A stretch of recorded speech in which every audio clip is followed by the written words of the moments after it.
আমরা নারী আমরা অনেক জ্বালা যন্ত্রণা সহ্য করে সংসারটা সুন্দর মতো করে যেতে পারি।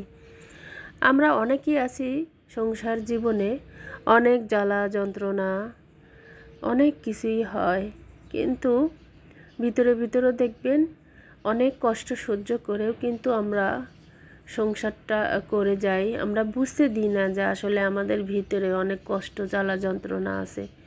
ওই বলতে গেলে একরকম সিনেমার মতো। হ্যাঁ, দেখবেন কিছু কিছু সিনেমা আছে যে একদম জীবনের সাথে একদম মিলে যায়। তো উপরে উপরে আমরা হাসি খুশিতে থাকি, আনন্দে থাকি, কিন্তু ভিতরটা কষ্টে ভরা, নাটক করে যাই। আসলে বুঝতে দিই না যে আমাদের মধ্যে কত জ্বালা যন্ত্রণা দুঃখ, এরই নাম জীবন। আসসালামু আলাইকুম এভরিওয়ান, কেমন আছেন আপনারা সবাই?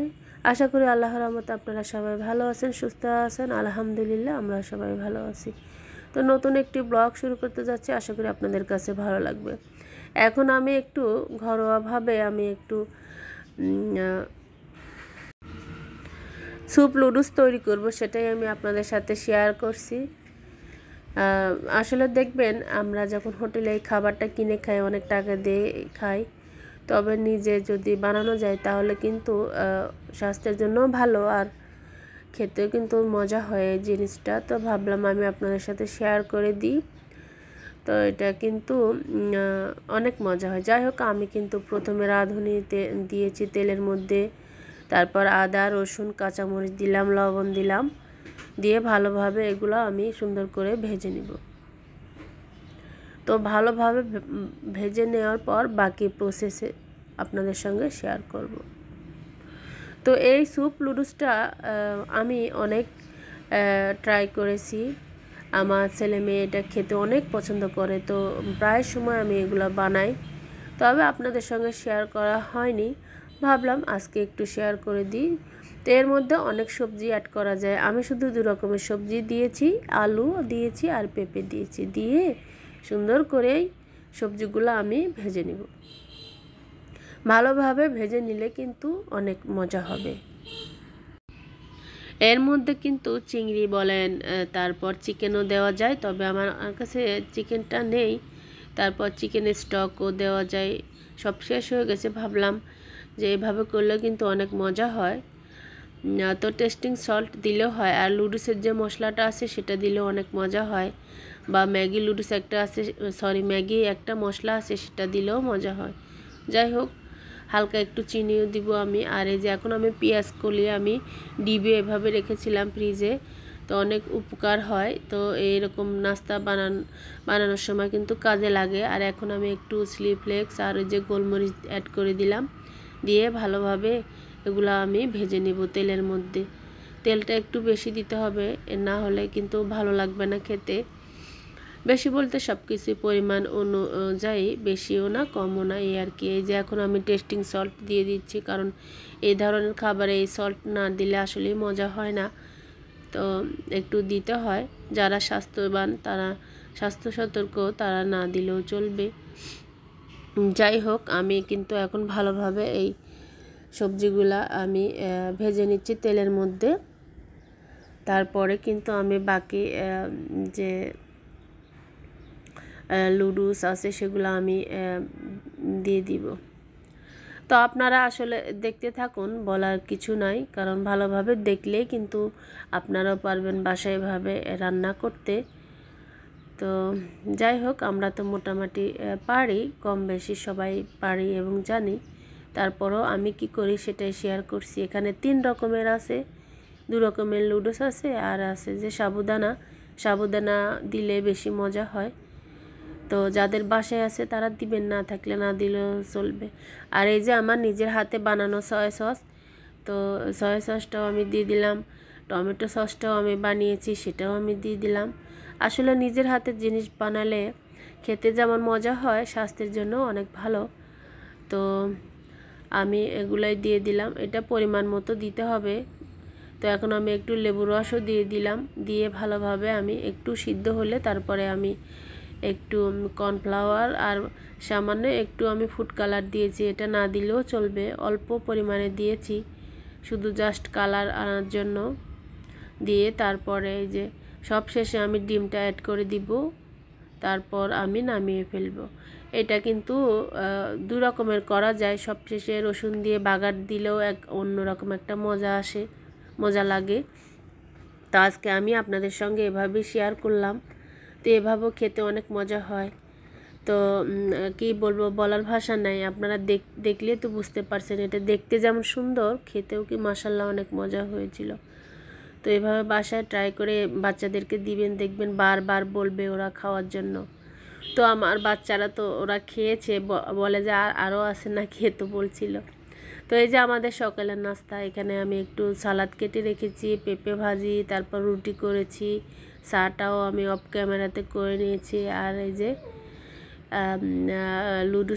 লুডুসটাও করেছি। এটাকে স্যুপ বলাও যায়, লুডুস না।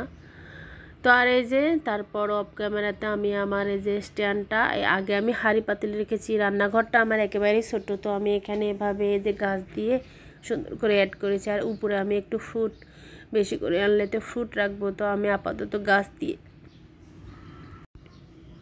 গাছ দিয়ে এভাবে আমি সুন্দর করে একটু অর্গানাইজ করে নিয়েছি। কেমন হয়েছে কমেন্ট করে জানাবেন। তো বরাবরের মতো আপনাদের কাছে আমার একটা অনুরোধ, যে আমার ব্লগের কোনো অংশ যদি আপনাদের কাছে ভালো লাগে, তাহলে প্লিজ আপনি চাইলে আমার চ্যানেলটি সাবস্ক্রাইব করে পাশের যে অল অপশনটি আছে সেটা স্পেস করে রাখবেন। এতে করে আমি নতুন কোনো ভিডিও দিলে ভিডিও নোটিফিকেশন আপনি সঙ্গে সঙ্গে পেয়ে যাবেন। আর যারা এই কাজটি করেছেন তাদেরকে জানাই অসংখ্য ধন্যবাদ এবং অন্তর থেকে অনেক অনেক ভালোবাসা এবং দোয়া রইল। তো এখন আমি কথা বলতে বলতে আপনাদের সাথে একটা রান্না শেয়ার করব, সেটা হচ্ছে হান্ডি চিকেন। তো এটা খেতে অনেক মজা হয়। আসলে আমি আমার প্রসেসে রান্না করব, আমার আইডিয়া দিয়ে। এই যে এখানে আমি সব মশলা নিয়েছি, যেমন কালো এলাচ, তারপর সাদা এলাচ, তারপর লবঙ্গ, ধনে গুঁড়া, জিরা গুঁড়া, তারপরে সামান্য একটু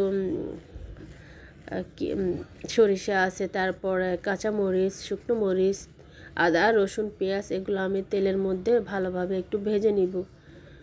এভাবে মশলা দারচিনি আছে, সেটা বলতে ভুলে গিয়েছিলাম। তো ভালোভাবে একটু ভেজে তারপর সামান্য একটু পানি দিয়ে সিদ্ধ করে নিব। তারপরে আমি এটা পাটায় পিষবো, কিংবা ব্লেন্ডারেও ভালো হয়, বা পাটায় পিষলে বেশি ভালো হয়। যাই হোক, তো এই যে আমি একটু এখন ঢাকনা দিয়ে ঢেকে নিব। আর এই যে দেখেন আমি এখন পাটায় সুন্দর করে, আর এটা আমার পাথরের শিলপাটা, দেখতে যেমন ভালো লাগে, কাজ করতে অনেক মজা পাই। আসলে আমি শিলপাটাতে অনেক আরাম পাই।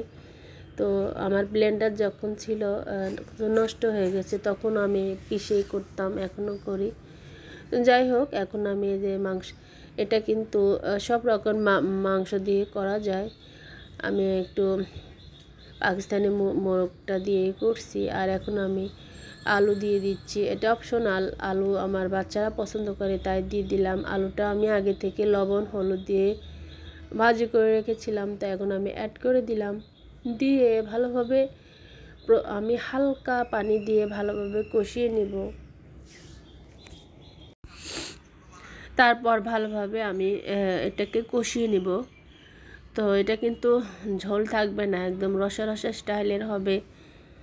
আর আমি আমার স্টাইলে রান্না করছি, অনেক মজা হয়েছিল খেতে। তো ভাবলাম আপনাদের সাথে শেয়ার করি। আর এটা একটু জলপাইয়ের আচার ছিল, তো সেটাকে আমি একটু জাল দিয়ে নিয়েছিলাম। তো এটা ঝালমুড়ির সাথেও খাওয়া যায়, তো ভাবলাম নষ্ট করে লাভ নেই, রেখে দিই, খাওয়া যাবে।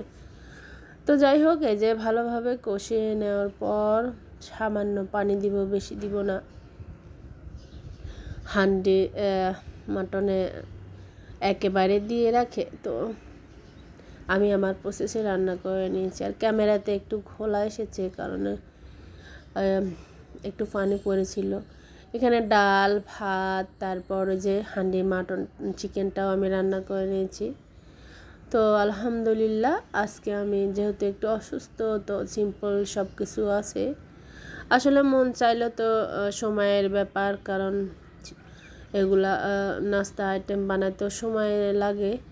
তো শরীর ভালো নেই, সংসারে কাজকর্ম তো করতেই হবে। তো মোটামুটি হালকা পাতলাভাবে যা রান্না করেছি সেটাই আমি আপনাদের সাথে শেয়ার করছি। তো এখন আমি এই যে ওদেরকে আমি খাবারটা দিয়ে দিচ্ছি, কারণ ওদের অনেক ক্ষুধা লেগেছে। আর আমি শাওয়ার দিব, তারপরে খেয়ে নেব।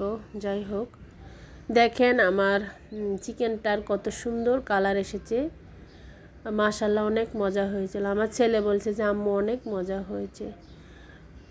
তো আসলে বাইরে থেকে টাকা দিয়ে, বেশি দাম দিয়ে টাকা দিয়ে না কিনে মাঝে মধ্যে এরকম মজাদার রান্নাবান্না বাসায় রান্না করলে কিন্তু বাচ্চারা বলেন যে কোনো মানুষই কিন্তু খুশি হয়ে যায়। আর যেহেতু আজকে এ পর্যন্ত। আসসালামু আলাইকুম, আল্লাহ হাফেজ।